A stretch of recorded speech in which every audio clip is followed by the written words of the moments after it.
ایک آدمی محمود غزنوی کے پاس نا اپنا کیس لے کے آیا، مدعی بن کے آیا۔ اس نے کہا بادشاہ میرا کیس بڑا نرالا ہے۔ بادشاہ سلامت نے کہا وہ کس طرح؟ کہنے لگا یہ میرے پاس ایک تھیلی ہے، میں نہ سفر پہ جانے لگا تو یہ تھیلی پوری ہیروں کی بھری ہوئی تھی۔ فلاں علاقے کے جو قاضی صاحب ہے نا، میں جاتی دفعہ میں کہیں سفر پہ جا رہا تھا تو میں ان کے پاس چھوڑ گیا کہ رستہ لمبا ہے، کہیں کو مجھ سے چھین نہ لے، ہیروں کی بھری ہوئی تھی۔ کچھ دنوں کے بعد میں واپس آیا ہوں، قاضی صاحب نے مجھے تھیلی واپس کی ہے تو اس میں ہیروں کی بجائے کھوٹے سکے نکلے۔ اب میں نے قاضی صاحب سے کہا ہے تو قاضی صاحب تو میرے گریبان تک آتے ہیں، وہ کہتے ہیں بتا کہیں سے پھٹی ہے، کھلی ہے؟ وہ جس طرح ٹانکے لگا کے تو نے سی تھی اسی طرح لگے ہوئے ہیں کہ نہیں؟ تو حضور لگے بھی بالکل اسی طرح ہے، نہ پھٹی ہے نہ کھلی ہے۔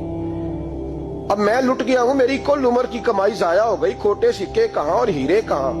تو مہربانی کریں اور آپ کی بارگاہ میں اللہ رسول کے نام پر حلف دیتا ہوں کہ میں ہوں بالکل سچا۔ محمود غزنوی کہنے لگے تو جا، تھیلی چھوڑ جا، اور جب میں تجھے بلاؤں گا پھر دوبارہ آنا۔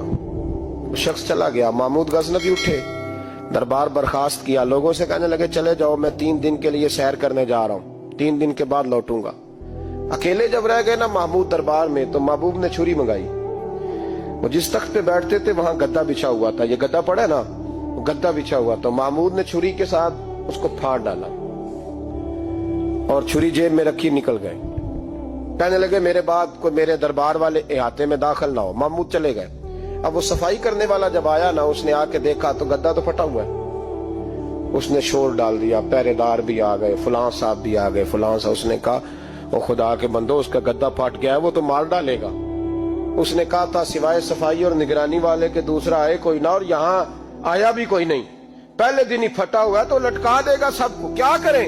شور ہو گیا، سارے دربار کے ملازمین اکٹھے ہو گئے۔ ایک بندہ بولا، کہنے لگا فکر نہ کرو، میں کیسے بندے کو جانتا ہوں، اس طرح سیے گا کہ جس نے پھاڑا ہوگا اسے بھی پتہ نہیں چلے گا کہاں سے پھٹا تھا، ایسا بہترین رفو کرے گا کہ پتہ بھی۔ اس نے کہا یار ہم سارے 1 مہینے کی تنخواہ دیتے ہیں، تو بندہ بلا۔ وہ بلا لیا اس کو، اس کا نام محمد رفو گر تھا۔ وہ آیا، اس کو گدا دکھایا، اس کا یار اس طرح سینہ پتہ نہ چلے۔ اس نے کہا فکر ہی نہ کرو، میں بڑا کاریگر ہوں۔ بڑے بڑے کاریگر لوگ نہیں ہمارے ملک میں پائے جاتے، کوئی نشان چھوڑتے ہیں پیچھے بڑے۔ احمد رفو گر کہنے لگا اس طرح سیوں گا کہ پھاڑنے والے کو بھی پتہ نہیں۔ ان کا پیسے لے یار تو سی دے۔ اس نے سی دی، اگلے شام ہی لا کے بچھا دیا گدا۔ تیسرے دن بادشاہ سلامت آئے، آ کے پہلی نظر گدے پہ ڈالی۔ اس نے بلایا سب ملازمین کو، کہا کس نے سیا ہے؟ کہا جناب کیا ہوا؟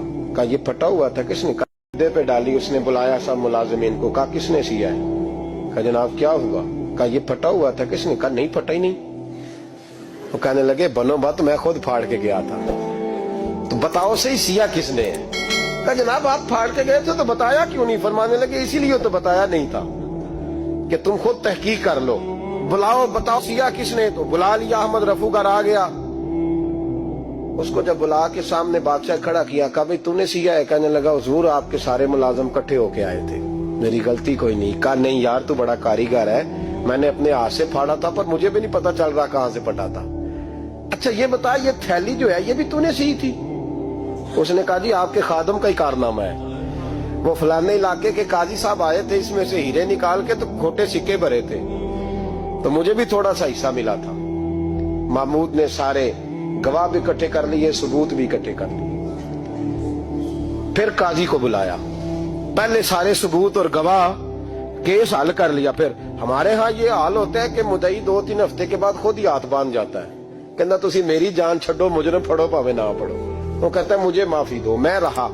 ظلم ہے نا، ظلم زیادتی ہے کہ جو بیچارہ اتنے سوال مجرم سے نہیں ہوتے جتنے مدعی سے ہوتے۔ آپ یقین کریں اتنے سوالات ہوتے۔ سارے ثبوت اکٹھے کر کے قاضی صاحب کو بلایا، تنہائی میں لے جا کے محمود غزنوی نے کہا قاضی صاحب آپ سے غلطی ہو گئی، غریب آدمی تھا، وہ لٹ گیا ہے، اس نے تو بڑی مشکل سے کچھ ہیرے جمع کیے تھے اور اس کی کل کائنات تھی، تو آپ اس کا مال اسے دے دیں، بات ختم۔ قاضی صاحب کہنے لگے آپ مجھ پہ الزام لگا رہے ہیں، سوال ہی نہیں پیدا ہوتا، آپ میری داڑھی دیکھیں، آپ میرا اعزاز دیکھیں، دنیا جانتی ہے میں اس کا۔ قاضی صاحب انسان بھول ہی جاتا ہے، بندہ بھول جاتا ہے، غلطی ہوگی، مال نے کہا نہیں سب۔ کہا میں تنہائی میں پوچھ رہا ہوں، میں اس وقت پوچھ رہا ہوں جب دوسرا موجود کوئی نہیں، آج توبہ کر لے،